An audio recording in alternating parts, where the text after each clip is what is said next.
할렐루야. 새생명교회 김한기 목사입니다. 얼마 전에 일가족이 모두 정신착란 증세를 앓는 분들이 찾아왔습니다.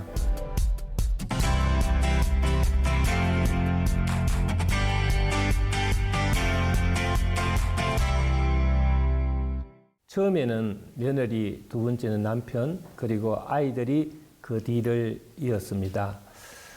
혹시 귀신이 붙은 영적인 병이 아닌가 하고 찾아온 시어머니는 교회 다닌 지 얼마 되지 않은 분이었습니다. 그러나 아들 넷을 고쳐보겠다는 마음에 유명한 은사사역자를 다 찾아다녀 보았으나 속 시원한 해결 방법이 없어서 답답해하다가 지인의 소개로 치유 상담이나 받아보겠다는 생각에 찾아왔다는 것입니다.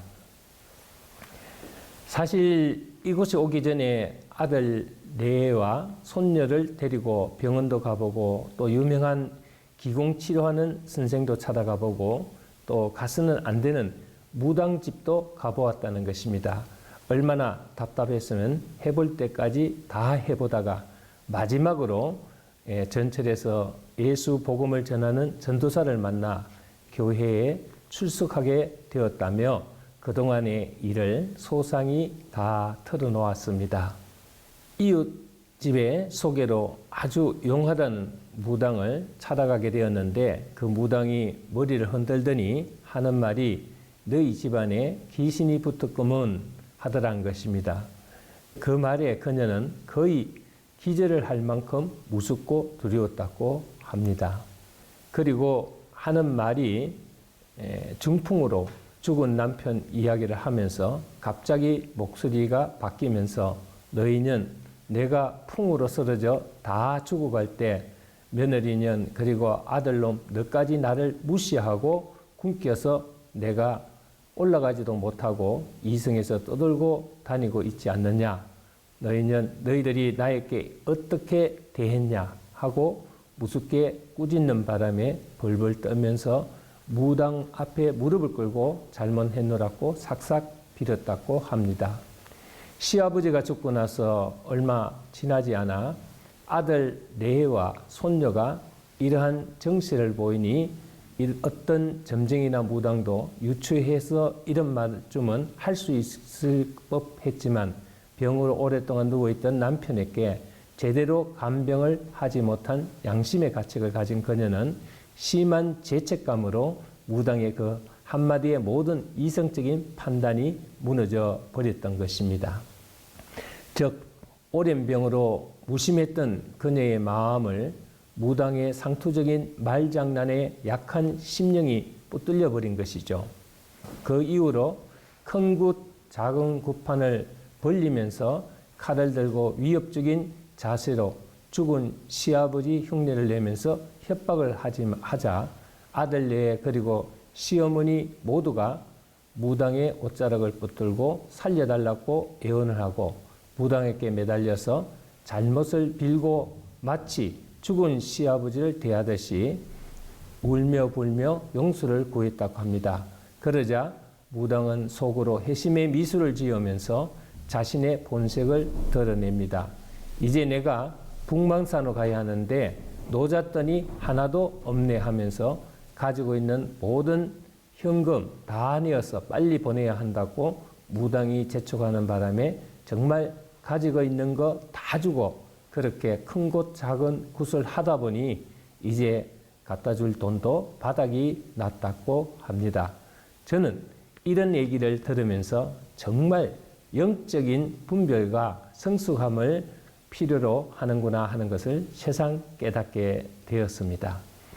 귀신이 귀신을 쫓아내는 것이 아니라 우리 예수님의 이름으로 악한 영을 대적해야지 강한 귀신이 약한 귀신을 몰아내는 것은 처음보다 나중이 더 심해지는 것을 알 수가 있습니다.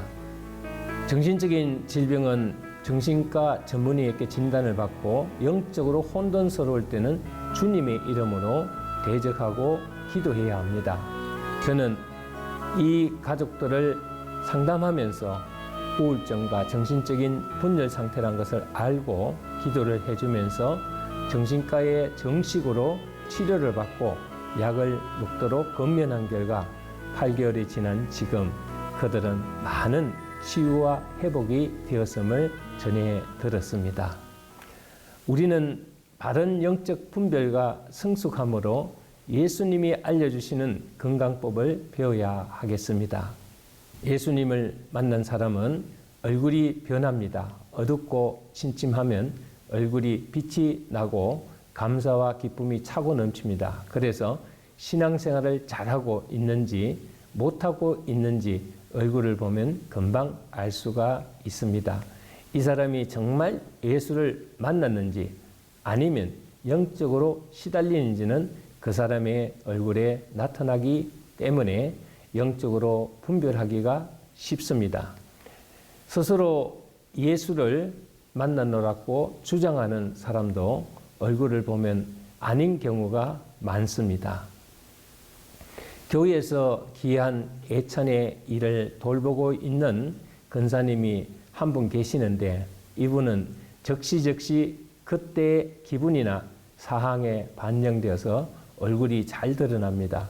기분이 좋으면 금방 얼굴이 환해질 뿐 아니라 기쁨으로 충만해서 모든 음식이 달고 맛있습니다.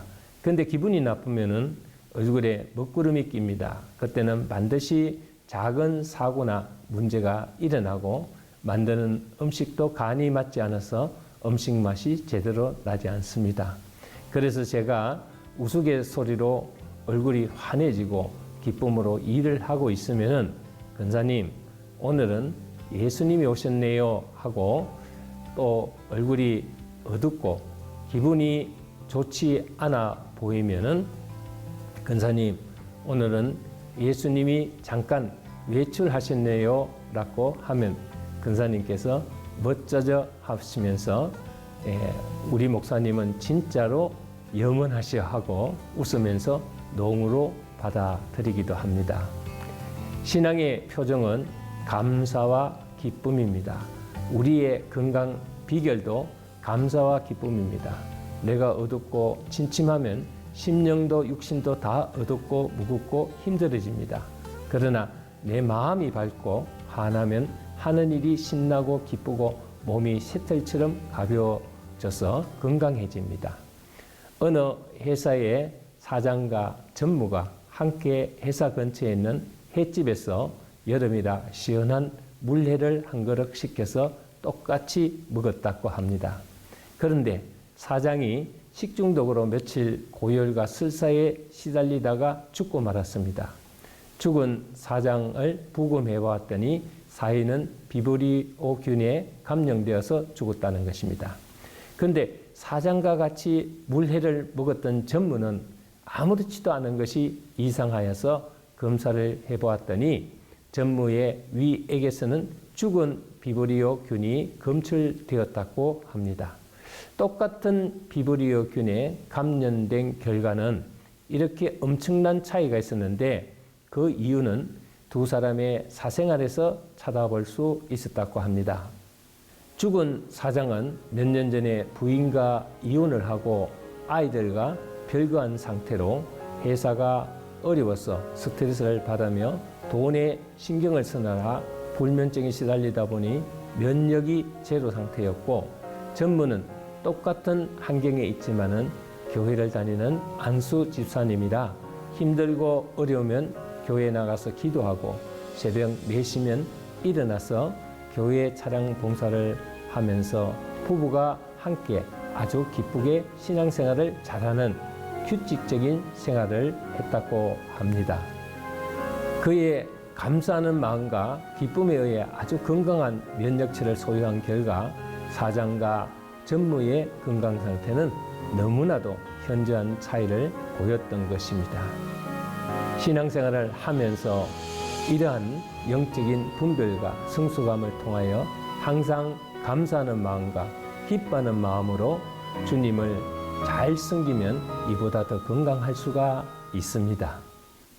예전에 제가 아는 어느 장로님은 나이가 90세임에도 불구하고 영하 20도 되는 한겨울에도 새벽 예배를 마치고 냉수욕을 하는 것을 보고 너무 부러워서 장로님, 건강의 비결이 도대체 무엇입니까? 하였더니 주 안에서 항상 기뻐하고 즐겁게 사는 것이라고 하셨습니다.